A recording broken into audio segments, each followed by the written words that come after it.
Olha só, a Claudinha, nós fizemos um trabalho, né, nosso grupo de estudos de segunda, ela comentou exatamente essa frase da dor, né, que a dor não ensina nada. E isso faz a gente refletir, depois eu vou esmiuçar mais um pouco do texto, mas isso faz a gente refletir em quantas caixinhas nós ainda precisamos, de quantas caixinhas nós ainda precisamos sair. A gente sabe que este é um mundo de dualidade, de polaridades, e realmente a dor foi uma professora que trouxe lições bastante significativas. Mas como o próprio Vital já tem dito em textos já muito antigos, a dor é uma opção. E a dor, né, quando ele fala a dor nada ensina, ela é só uma ferramenta. O que ensina de fato é o amor. E à medida que a gente vai expandindo a consciência, isso vai ficando cada vez mais e mais claro. Esse texto, né, o cais e o caos, há uma linha muito tênue, né, que separa, vamos dizer, essas duas situações. Quantas e quantas vezes a gente veste a capa do personagem polido e educado e muitas vezes se utiliza de palavras para solucionar uma questão que na verdade não é solucionada. Ela só é jogada para debaixo do tapete. E ali ela fica, né, remoendo, e a gente passa toda uma vida a gente passa toda uma vida com esse sentimento encraquelado, sem se dar conta do estrago que muitas vezes ele pode provocar. E sentimentos como ciúme, como inveja, eles são comuns. Nós vivemos num mundo onde a competição é uma das bases, vamos dizer assim. Nós sabemos que o mundo que se desdobra diante de nós, uma quinta dimensão, um plano de regeneração, competição não fará parte deste novo mundo. E muitos de nós já estamos aprendendo e sendo levados a praticar justamente o que? A colaboração, o compartilhar. Mas num mundo onde a competição ainda é muito latente, ser, entre aspas, preterido traz à tona uma série de questões, né? Será que eu não sou bom o suficiente? Por que fulano, ainda mais quando a pessoa é mais jovem, né? Que muita gente eu já passei por isso. Quando eu trabalhava na área corporativa, de você ver uma pessoa que entra depois de você e, com todo respeito, visivelmente tem menos conhecimento do que você e que acaba. Aí você fala, mas o que está acontecendo, né? O que é isso? Então, essa coisa da competição, de ter que estar, de ter que muitas vezes ser reconhecido e validado pelos outros, nos coloca nessa condição de fragilidade.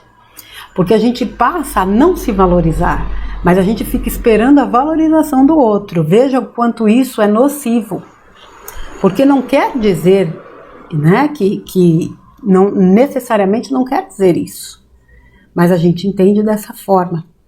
Mas de qualquer forma, reconhecer esses sentimentos, né, que eles de alguma forma ainda fazem parte de nós, é justamente o primeiro passo para a gente conseguir transmutá-los.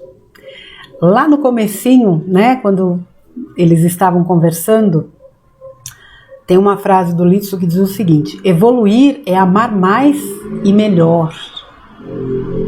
O amor exige o necessário aprendizado sobre origem, funcionamento e desconstrução dos sofrimentos para encerrar definitivamente os atormentados ciclos de dores emocionais e contínuas. Eu não posso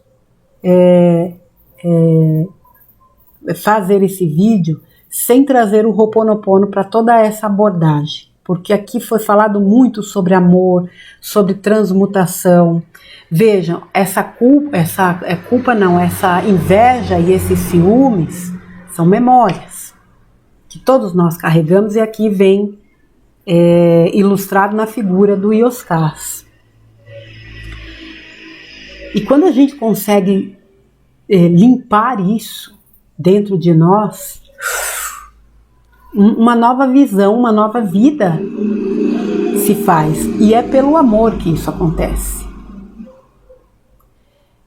Quando você se coloca num caminho onde você de fato se propõe a agir com amor e pelo amor, tudo se transforma.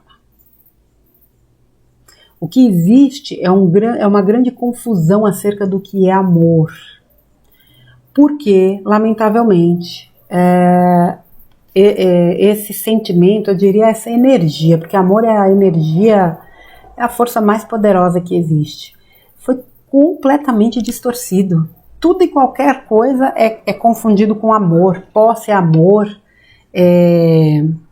capricho é amor, paixão é amor, tesão é amor. Isso não tem nada a ver, gente. Amor é algo que expande, que completa, que cura, que engrandece, que evolui, que nos faz evoluir.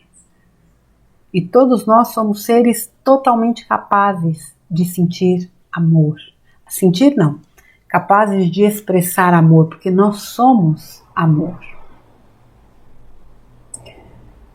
Hoje a gente faz um trabalho justamente de retorno para essa fonte que nós somos, de amor.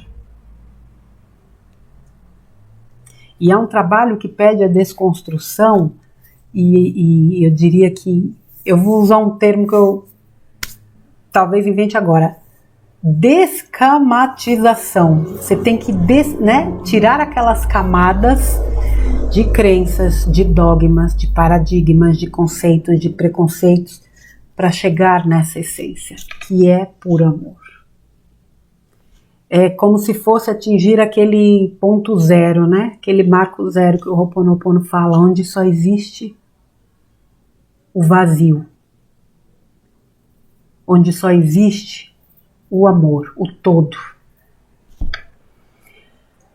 Textos desse nível nos levam a reflexões que nos ajudam muito nessa jornada para limpar essas camadas que o sistema eu vou dizer de forma tão eficaz conseguiu nos impor. Essa coisa do sofrimento, né, quando ele fala de sofrimento que a gente já considera parte da gente, de sofrimentos que já estão tão entranhados que passam despercebidos, de sofrimentos que a gente nega, e é verdade, porque encarar o sofrimento não é tarefa simples. E a gente acaba se acostumando como se elas não estivessem, né? Como se elas não existissem. Só que a gente não consegue realmente fluir de forma plena se a gente não limpar esse lixo de dentro da gente. Porque isso é lixo. Sufocar as dores da existência não devolve as cores da vida. E não devolve mesmo. É preciso reconhecer o que se sente e trabalhar sobre o que se sente. Senão esse caos é permanente. E a gente jamais vai acessar o cais. O cais da segurança, o cais da alegria, o cais da plenitude. O cais da luz. A gente vai viver no caos da insegurança, da escuridão, da dúvida, da carência, da não valorização. A gente não precisa disso. E quando existe aquela pergunta do Ioscas, né, com relação ao sofrimento, como fazer para saber, né, se determinado assunto, se determinada situação foi superada? Se ao lembrar daquilo você ainda sente desconforto, aquilo não foi superado. Curar-se não é apagar o que aconteceu, é olhar para aquilo e não sentir mais dor. Outra coisa que nos faz, né, nos remete ao Ho'oponopono. Limpar as memórias vai nos fazer olhar para o que aconteceu e não sentir nada. Tem um trecho aqui longo, deixa eu ver se é esse ou é o outro. Eu marquei muita coisa aqui para ler, peraí, gente. É esse aqui, eu vou ler ele novamente, porque é justamente falando, né, dessa questão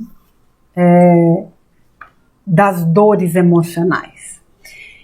Fomos condicionados a sentir medo, a guardar mágoas, a reagir mal diante de situações insignificantes. Nós fomos realmente condicionados.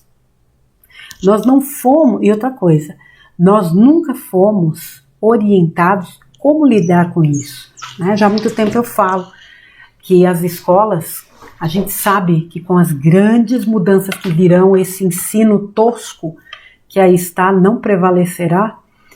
E eu sempre questionei por que é que não se ensina educação emocional. Parece que em alguns locais isso já até começa a acontecer. Isso é imprescindível para que uma criança, né, cresça saudável, né, de forma emocional, se torne um adolescente, um jovem, um adulto. Imprescindível. Nós somos condicionados a tudo aquilo que nos traz sofrimento, inclusive a acostumarmos com o sofrimento. Ninguém deve se acostumar com o sofrimento, isso é do sistema. Outra coisa, a usar coisas como automóveis e casas como representação de imagem social. Bens materiais são utilizados como régua de sucesso. Privilégios sociais, políticos e jurídicos funcionam como fonte de poder e superioridade. Tudo externo, tudo para mostrar para os outros, tudo para subjugar os outros. Aqui não tem nenhum tipo de situação que traga algo para o interno. Idolatramos os perfeitos contornos do corpo em detrimento da beleza da alma. Aí depois reclamam porque os relacionamentos são uma porcaria. Porque a conexão é física. Eu não estou dizendo que o físico não chame atenção, o quanto é legal você estar com uma pessoa que você acha bonita. Não é nada disso. Mas infelizmente existe sim essa questão do corpo, da alma ser desconsiderada em detrimento do corpo. Aliás, do corpo em detrimento, né? A beleza da alma. Então isso é algo que nos faz refletir sobre a superficialidade das relações. A conexão pelo corpo tem data de validade. A conexão da alma não. Essa ultrapassa os liames da vida e da morte. Invertemos os valores da vida, criamos um ambiente propício a frustrações e contrariedades. É óbvio. Eu jogo a minha expectativa esperando que alguém me aprove, que alguém me queira, que alguém me valorize. Hello? Não é lá fora, é aqui dentro. O comportamento, passamos de um aborrecimento ao outro sem descanso nem trégua. Claro, a gente está olhando o quê? O caos que está lá fora. O comportamento dos outros nos incomoda sobremaneira a ponto de o sujeito desconsiderar a si mesmo como centro gerador de seu próprio bem-estar. Eu não me coloco, eu não tomo posse da vida, de mim, eu não me entendo como o grande ponto de geração de bem-estar, de luz, de amor, de alegria. Não. Tudo vem de fora. Não tem como a pessoa não viver no caos, quando ela vive para o externo, do externo e pelo externo. Fomentamos a intolerância e a impaciência. Estabelecemos como meta de felicidade conquistas que independem da nossa vontade ou capacidade. Vejam, gente que fica esperando que tudo aconteça lá fora, que o fulano faça o que ele tem que fazer. Eu estou dizendo isso sob todos os pontos de vista. Inclusive a nível mundial, nós que estamos esperando grandes mudanças que já estão acontecendo. Mas ninguém lá fora vai fazer o que cabe a você fazer. Você não depende de absolutamente nada que está lá fora. Nada. Nada. Ninguém pode te impedir de evoluir, de caminhar, de crescer, de se curar. Ninguém pode te impedir de alcançar o seu cais. Assim como ninguém é responsável pelo caos que eventualmente você esteja vivendo. Você se conectou a isso. O sofrimento tritura os sentimentos até o limite do insuportável. Desequilibra, fragiliza, infelicita, impacienta. Estimula a agressividade e o desânimo conforme as estruturas mentais e emocionais. Faz um estrago. E isso, obviamente, é impossível não relacionar ao caos.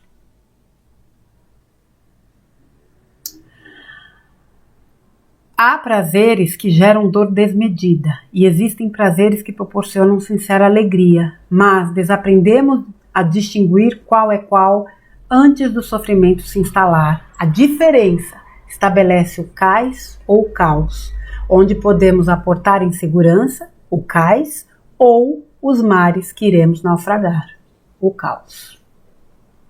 E isso é um trabalho que cabe a cada um. O mar que eu navego pode não ser o mesmo que os demais estão navegando. Eu posso estar atravessando uma situação de caos, mas da qual eu consigo extrair a lição necessária. Aliás, geralmente quando a gente atravessa qualquer situação de dificuldade é para nos trazer uma lição, um aprendizado. Quanto mais rápido eu conseguir assimilar isso, entender, aceitar e soltar, mais rapidamente eu alcanço aquele cais, saindo do caos. No caso do Yuscas, como já foi dito, ele se valeu, né, da sua diplomacia para deixar um lugar que ele amava, pessoas que ele amava, o cargo que ele amava, porque a vaidade falou mais alto. Veja o estrago que a vaidade é capaz de causar. Então, assim, ele sabia que o método pedagógico do Alex, que o próprio Alex em si, eram competentes, eram de qualidade, mas reconhecer aquilo naquele momento era demais para ele. Então eu finjo que está tudo bem, visto o meu personagem do educado, o abnegado, que precisa sair para buscar outras, e sai. Ele não precisava ir para o conflito com relação à situação conversando com o velho, mas ele poderia ter sido mais honesto com ele. Tanto que tem um trecho aqui, né? Eu sabia que não há mentira maior nem mais grave do que aquela que cada um conta para si mesmo. Daí o caos ao invés do cais. Então, quantas vezes, mais uma vez, a gente veste o personagem para não entrar em conflito, e não há essa necessidade, mas a gente passa a viver o conflito dentro de nós. Olha, realmente esse texto, principalmente abordando essa coisa da inveja e do ciúme, o impacto que isso traz, o que isso pode gerar para a nossa vida, nos faz repensar muitas coisas, não do que passou, porque eu acho que do que passou a gente pode extrair, mas do nosso entorno e das nossas ações a partir de agora, para que a gente não caia nessa coisa, né, de muitas vezes criar algo ruim para si a partir de sentimentos que podem ser olhados de frente, não tem problema nenhum. Tem um trecho aqui, eu não sei se eu vou achar, como se a gente não pudesse, né? Eu não vou saber se eu pintei aqui o negócio. Só um segundinho, tá, gente? Eu vou ver se eu acho aqui, porque eu acho que vale a pena falar.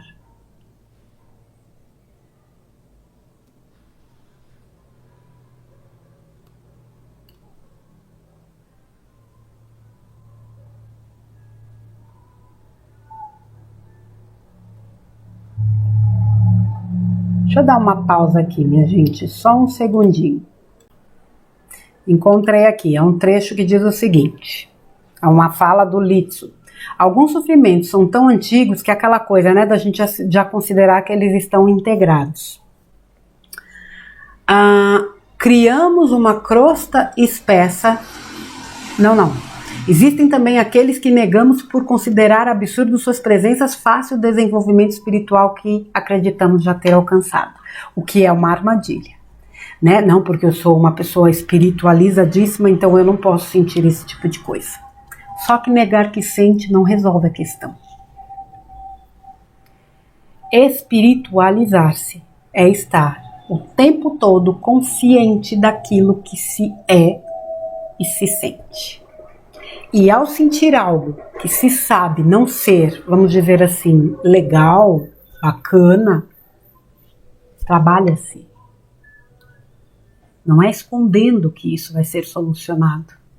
E quando você, né, assume que sente essas coisas, você começa a perceber que elas, enquanto você não as assumia, elas o dominavam.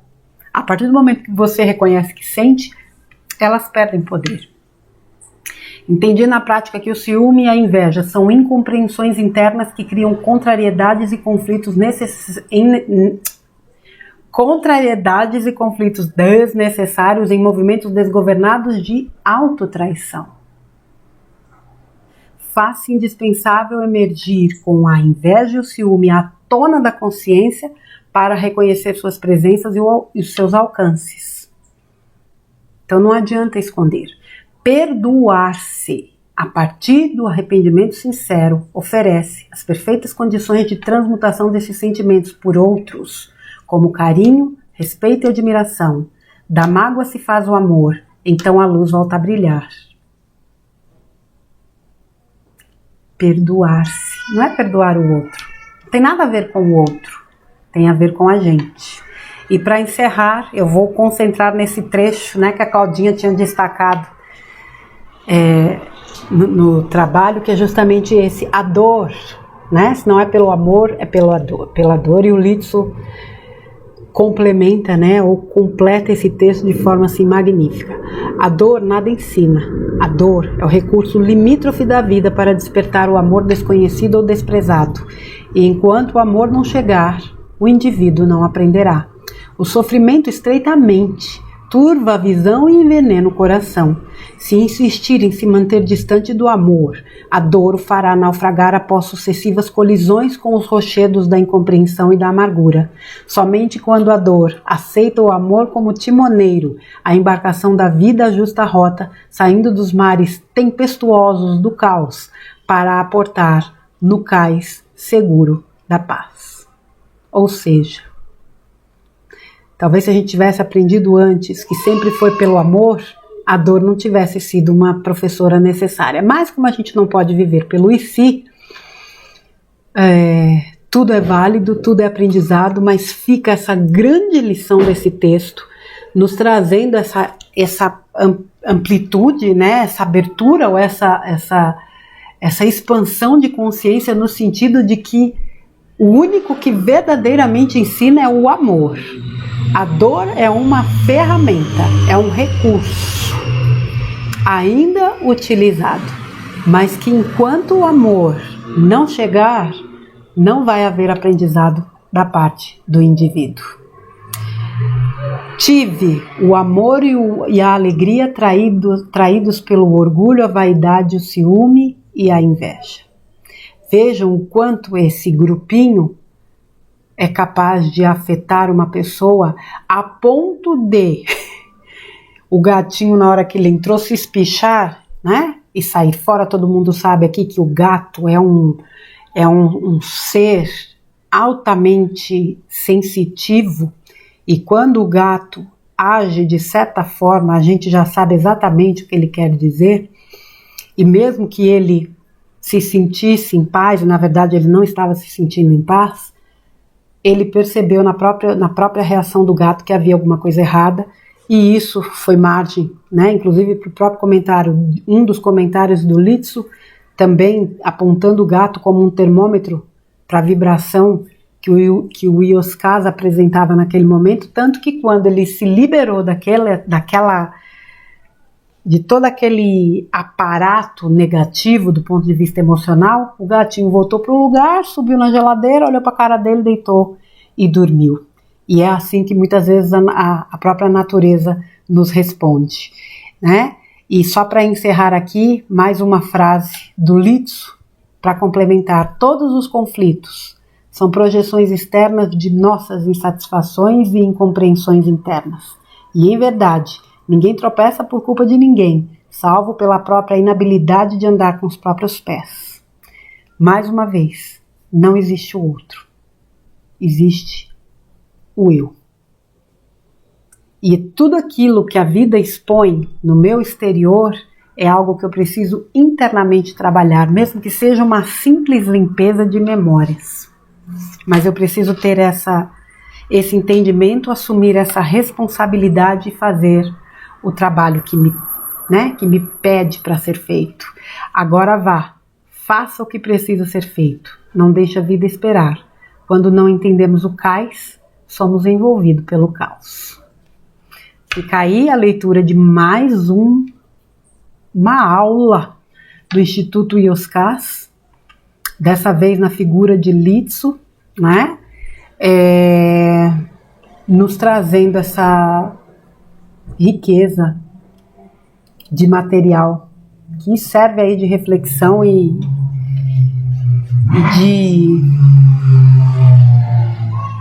de orientação, né, para o nosso caminho na vida. Muito obrigada, Claudinha Vilas Boas.